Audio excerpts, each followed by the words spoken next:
And Israel is launching a multi-pronged attack now, one in Gaza City, where the IDF sent in ground force for its new assault in an already war-torn area, the other in Yemen, targeting a Houthi-controlled port in the Red Sea. So Israel says it's in response to attacks on ships by Houthi, showing solidarity for Palestinians in Gaza. Joining us now is former British ambassador to Yemen, Edmund Fitton-Brown. Ambassador, so much to break down in this segment. We certainly appreciate your time this morning. As you know, the Secretary of State, Marco Rubio, he just met with Prime Minister Benjamin Netanyahu, saying that a diplomatic solution in Gaza may not be possible now. Yet the president is urging an end to the war. President Trump, how do you see all of this coming to a conclusion now?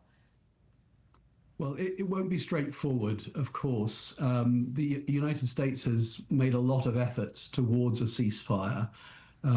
It suggested ceasefire conditions that Israel accepted, but Hamas rejected.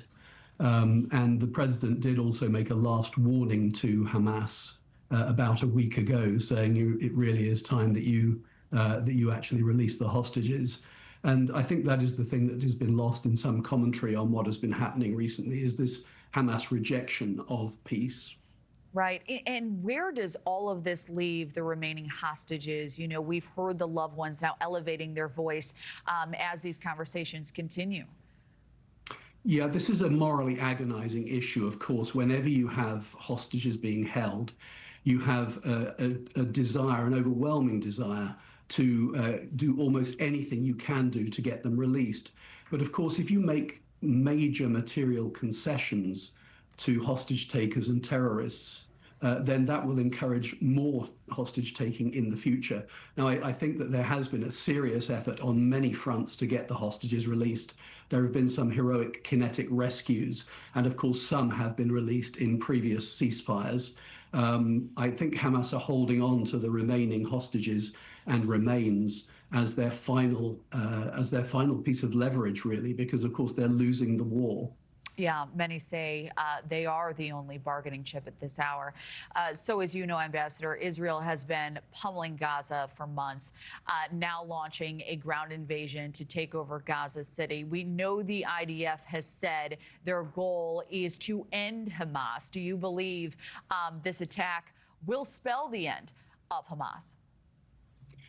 I'm never convinced by the objective of ending a group where the group has an ideological basis. I'm fair, you know, of course, Hamas exists also in the West Bank, and it also exists elsewhere in the world.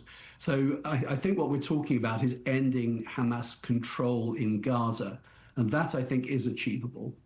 Yeah, that's an important distinction there. You know, at the same time, and we have about 40 seconds left, turning to Iran, the U.S. just issued more sanctions for businesses and individuals who are accused of financing their military. Some of these entities, though, use shadow banking networks to move money in an effort to evade sanctions. How can these new U.S. sanctions potentially disrupt the funding of Iran's weapons programs in particular?